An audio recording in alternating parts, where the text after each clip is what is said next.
Okay चलो start करो। अच्छा, ऑब्जेक्टिव्स ऑफ सीएलसी में मैं ये बता रही थी कि सीएलसी का जो मेन मकसद है, उनका जो मेन एम है वो ऐसी एक्टिविटीज करवाना, ऐसी सरगर्मियां करवाना बच्चों को। सीएलसी का मेन मकसद ऐसी सरगर्मियां, ऐसी एक्टिविटीज करवाना बच्चों को, ऐसी स्पोर्ट्स करवाना जिनके जरिए उनकी ग्रोथ हो, उनकी नशोनुमा, उनकी मेंटल डेवलपमेंट हो और डिफरेंट क्रिएटिव स्किल्स जो है उनके अंदर डेवलप हो डिफरेंट एक्टिविटीज के थ्रू।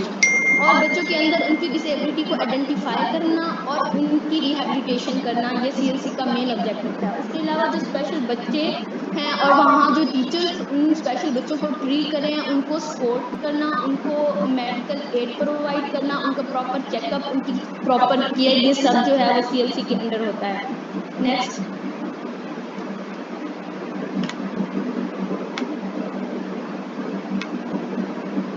नेक्स्ट करो आगे। उसके अलावा government efforts for special education, back back एक स्लाइड और पीछे।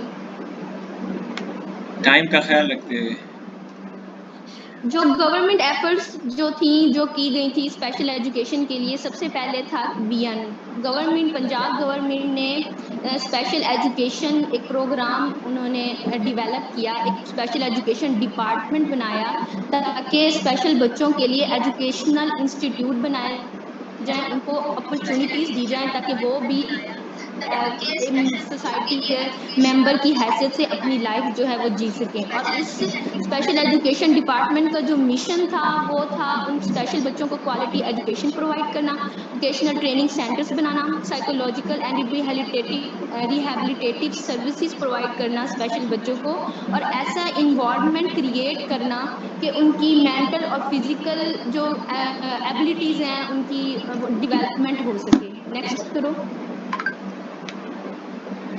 थोड़ा शॉर्ट करो, टाइम बड़ा लेंथी जा रहा है आपका।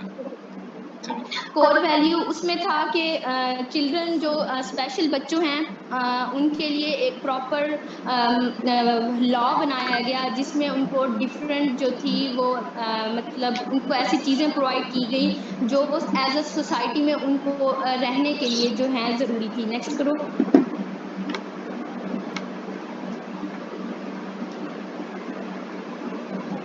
नेक्स्ट करो ना।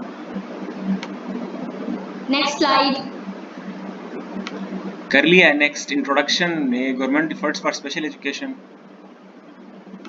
नेक्स्ट स्लाइड करो हसनैन। मैं कर लिया है। Next slide.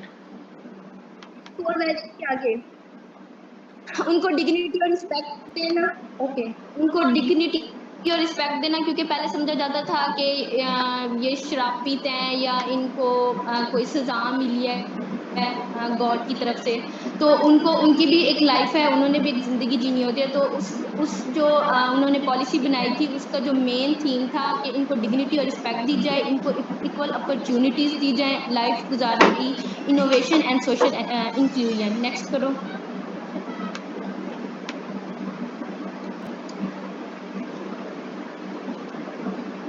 Next slide. कर लिया है मैंने। नेक्स्ट स्लाइड शो हो रहा है आपको?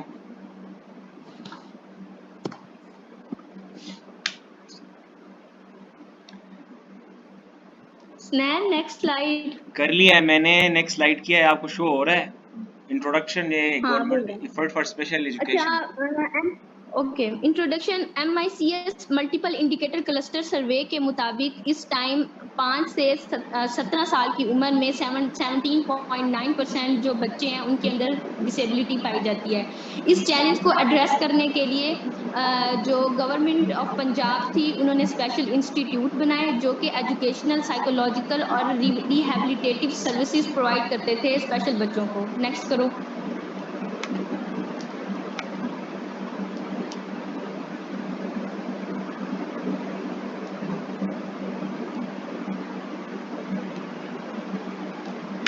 कर लिया है। नेक्स्ट आपको शो हो रहा है?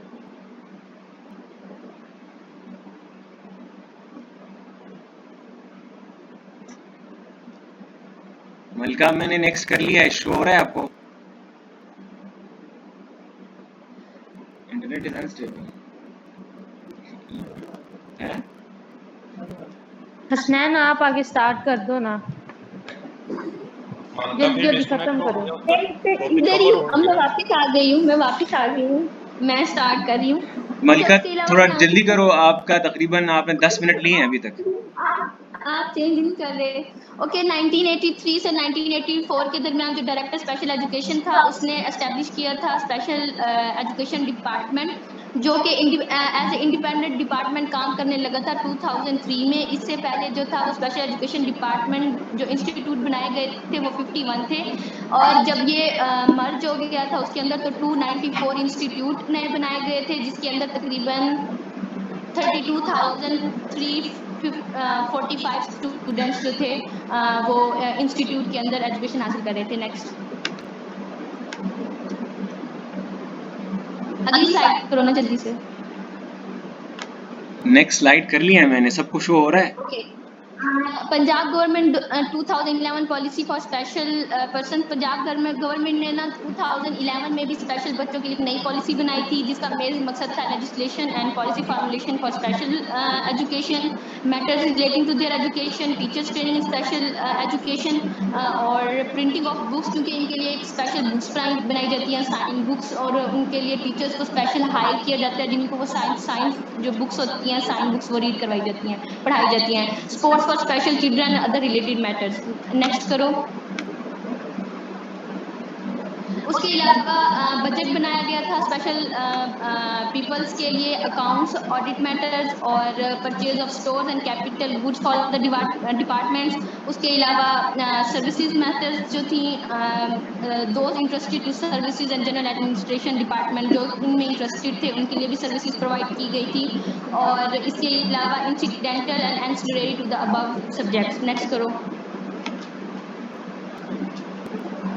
उसके अलावा 2006 पॉलिसी बनाई गई थी जो कि बनाई थी चीफ मिनिस्टर पंजाब ने, और उसके बाद ये जो पॉलिसी थी इसके अंदर जो स्पेशल पर्सन्स का नाम दिया गया था, जिनको पहले डिसेबल्ड पर्सन्स कहा जाता था, उसको फिर स्पेशल पर्सन्स की टर्म के अंदर उसको एडमिट किया गया कि ये स्पेसिफिक वर्ड जो है उनके लिए यूज़ किया जाए as compare to disabled person. Next करो।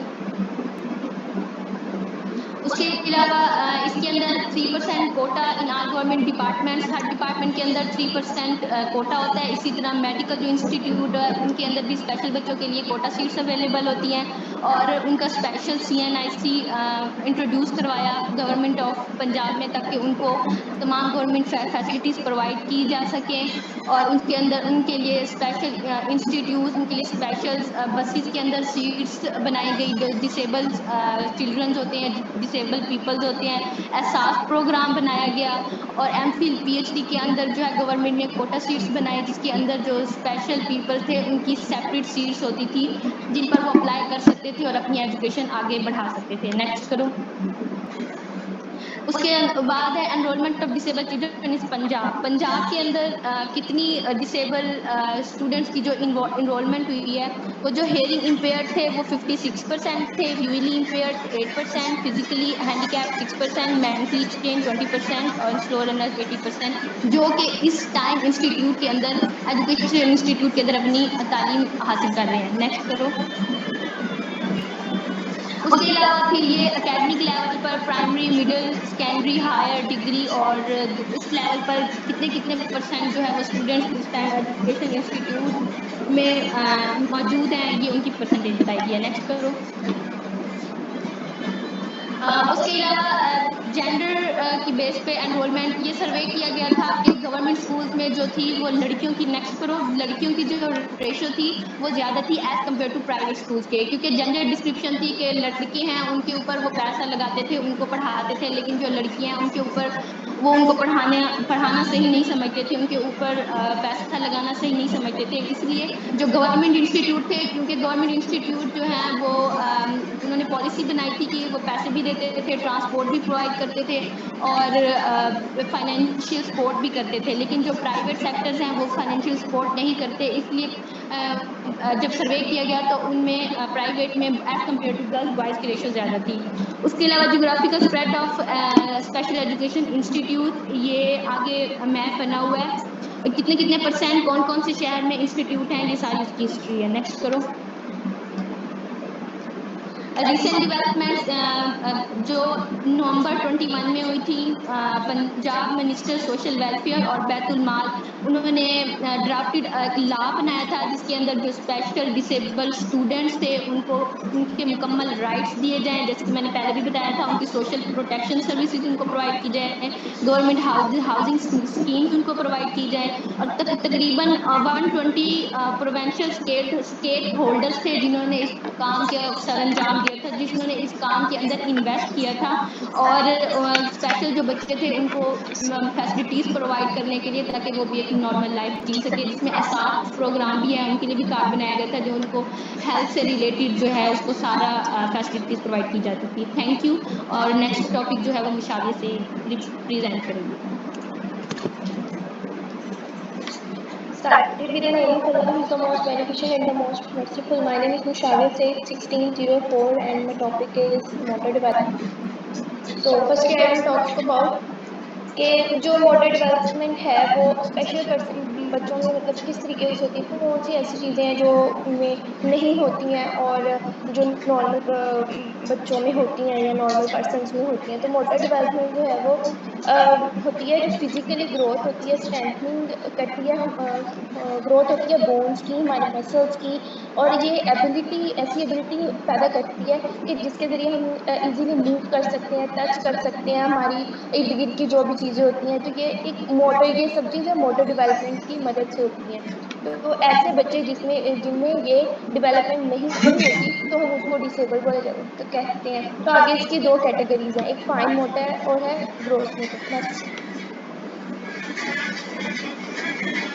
Next fine motor skills. जो फाइन मोटर स्किल्स है ये ऐसी स्किल है जिसमें पीछे वाली करो, फाइन मोटर स्किल।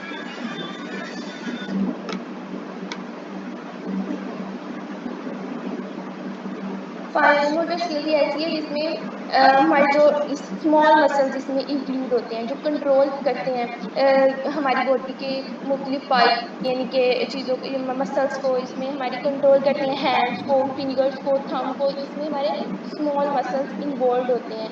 तो ये हमारी मोटर स्किल्स होती हैं, इसमें डिवेल्प करते हैं ये स्किल्स को, ऐसी स्किल्स को डिवेल्प करते हैं बच्चों में जो उनको एबल करती है कि कंप्लीट वो अपना जो है टास्क, जो भी इम्पोर्टेंट टास्क है उनके, लाइक राइटिंग है, फीडिंग वन सेल्फ है, बटनिंग है, जिपिंग है, इन सब चीज़ों को वो अच्छे से परफॉर्म कर सकें। तो ये तब होगा जब वो फाइन मोटर स्किल्स उनमें डिवेल्प हो जाएगी। नेक्स्ट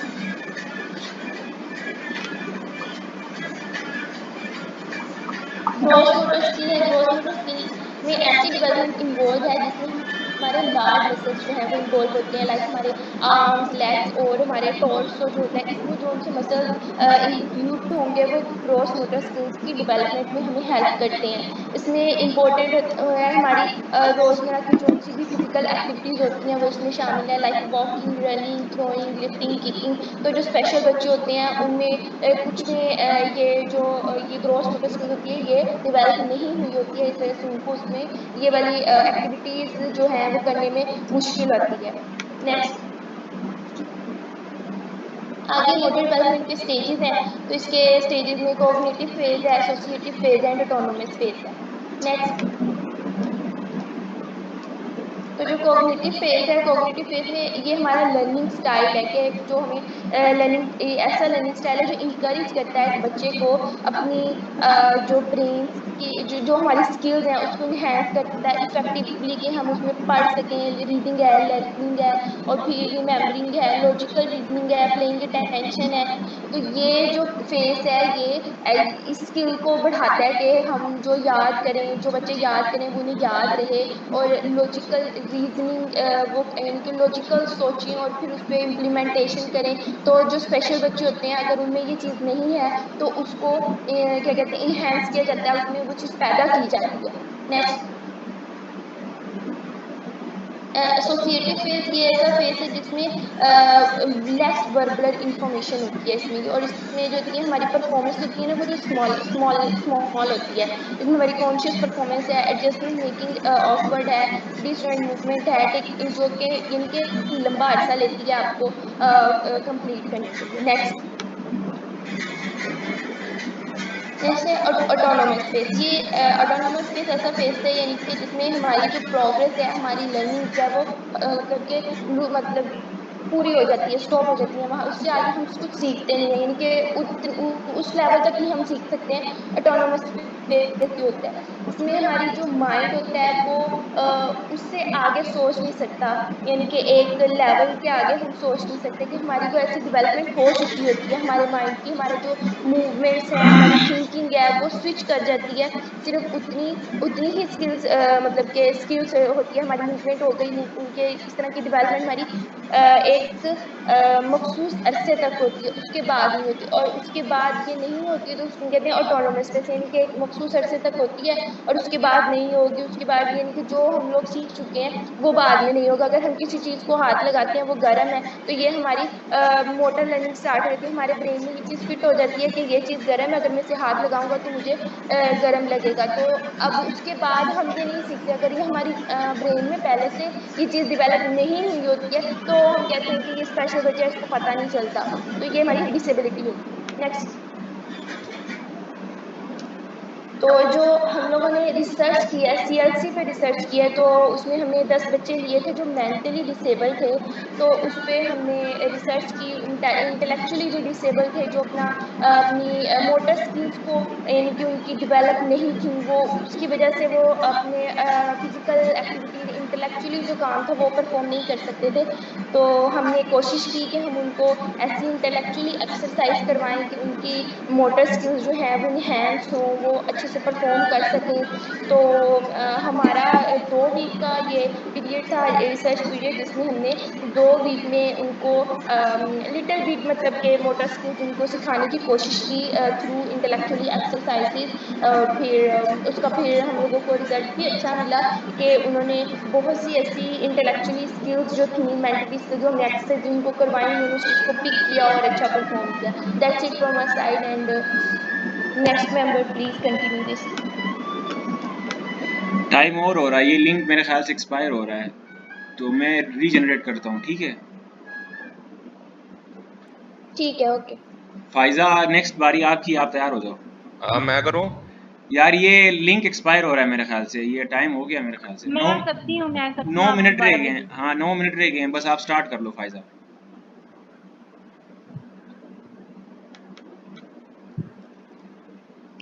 स्टार्ट करो फाइजा।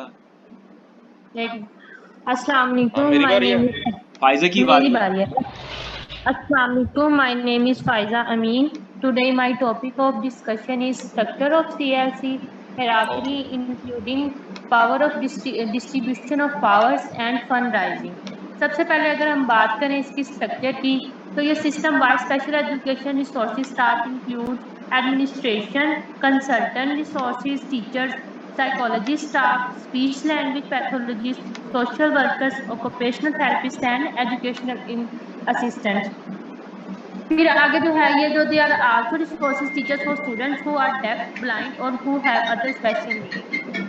अगर हम इसकी पावर ऑफ डिस्ट्रीब्यूशन की बात करें तो इसमें जो है ना डिफरेंट जो है टीचर्स हैं, डिफरेंट स्टाफ वर्क कर रहा है। इसमें जो है इसके ओनर जो है सीएलसी के ओनर जो है वो सैयद ओम अब्बास बुखारी हैं, और जो साइकोलॉजिस्ट हैं वो सर अब्बास हैं, और इनकी जो स्पीच पैथोलॉजिस्ट है वो मिस सन है, जो इन बच्चों को जो है ये काम करा रही हैं। और भी फैकल्टी हैं इनकी, जिसमें ये जो भी मैंने आपको बताया है।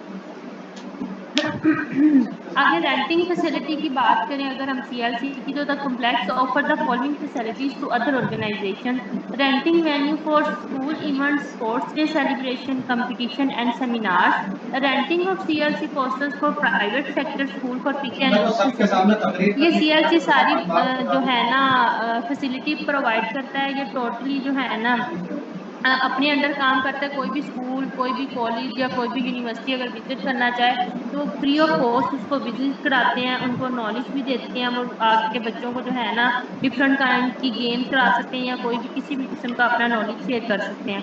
School visit the complex offer guide visit for both private and public sector school free of cost permission of postal service for pick and drop facility for children of public sector school.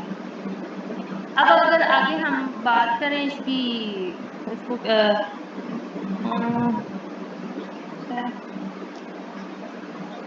इसकी अगर हम finance की बात करें तो ये जो है टोटल ये अंडर गवर्नमेंट जो है वो वर्क कर रहा है। इसको कोई भी किसी भी किस्म की ऑर्गेनाइजेशन या एनजीओ नहीं चला रही।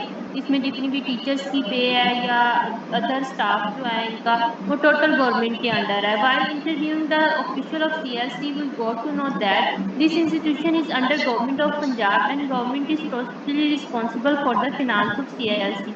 They get a certain amount of fund annually. There no such private funding. इनको किसी भी किस्म की प्राइवेट फंडिंग नहीं होती। ये मैंने इनके जो सर अब्बास हैं उनसे इंटरव्यू लिया था, उन्होंने ये सारी इंफॉर्मेशन दी कि जो स्कूल है वो टोटली अंडर गवर्नमेंट वर्क कर रहा है। टीचर्स की सैलरीज, दूसरे स्टाफ की सैलरीज और जो बच्चों पे इन्वेस्ट होता है उनके डिफरेंट काइंड के सोर्सेज के लिए, फर्नीचर के लिए या किसी भी किस्म का जो चाहिए हमें फंडिंग चाहिए होती है वो हम गवर्नमेंट को लिखते हैं, वही हमें प्रोवाइड करती है। इसमें किसी भी और का रोल नहीं है। Thank you. अब नेक्स्ट हसनैन। यार 5 मिनट रह गए हैं सर, आप 5 मिनट में कवर कर सकोगे टॉपिक? हाँ कर लूँगा, मुझे आप करें। मेरी स्लाइड्स खोलें। ये आपने मेरी स्लाइड्स खोली हुई थी, मेरी पहली स्लाइड खोलो। ये स्लाइड है ना? चलो स्टार्ट करो। हाँ। My name is Asad, roll number 1605. Today I am going to elaborate the management bodies and governing bodies of CLC, Lahore. Slide खोलना पहली। सबसे पहले CLC की जो मैनेजमेंट है वो 2 हिस्सों में मुश्तमिल है। पहला उसका हिस्सा जो है वो गवर्निंग बॉडीज़ हैं और उसके बाद मैनेजमेंट बॉडीज़ हैं। नेक्स्ट स्लाइड करें। ये गवर्निंग बॉडीज़ में हम अगर चेयरपर्सन की बात करें तो वो मिसिस मरियम खोखर हैं उधर, और उसके बाद अगर हम वाइस चेयरमैन की बात करें तो कामरान लशारी हैं। उसके बाद ऑफिशियल मेंबर्स में सेक्रेटरी ऑफ स्कूल है, उसके बाद है secretary finance department. Next slide करना।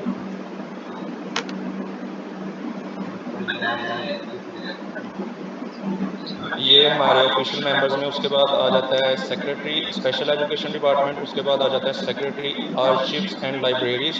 उसके बाद नॉन ऑफिशियल मेंबर्स आ जाते हैं। नॉन ऑफिशियल मेंबर्स वो होते हैं जो एक वॉलंटियर के तौर पर काम करते हैं, जिस तरह GC यूनिवर्सिटीज़ के मुख्तलिफ स्टूडेंट्स और हमारे रिस्पेक्टेड सर उमैर आसिफ भी एक नॉन ऑफिशियल मेंबर के तौर पर उधर वर्क करते रहे हैं और जो स्पेशल चिल्ड्रंस थे उनको मुख्तलिफ एक्टिविटीज़ करवाते रहे हैं।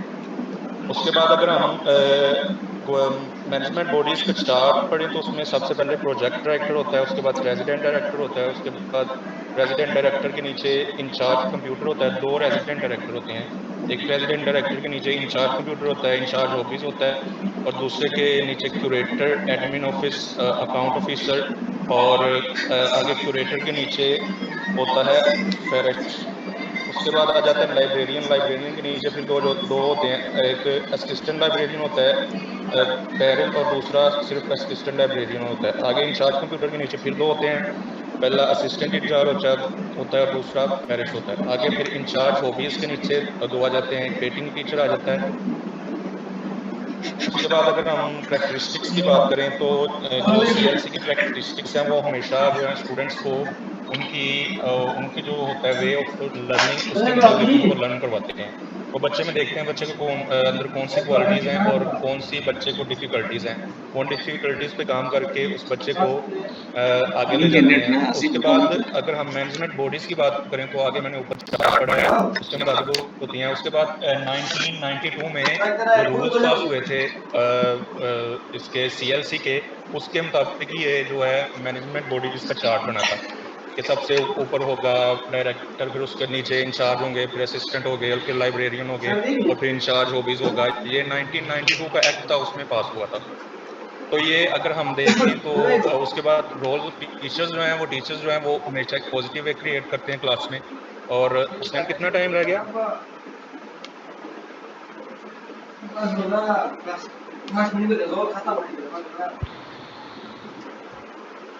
हेलो, मेरी आवाज़ आ रही है? जी आ रही है, आवाज़ आ रही है। ओके, मैं वाइंड अप कर रहा हूँ अपना टॉपिक एंड पे। और जो रोल्स ऑफ टीचर्स हैं उनमें टीचर्स फ्रेंडली और कोऑपरेटिव इन्वायरमेंट क्रिएट करता है। उसके बाद वो लर्निंग वेज ऐसे बनाता है कि बच्चों को मुख्तलिफ तरीकों के साथ सिखाया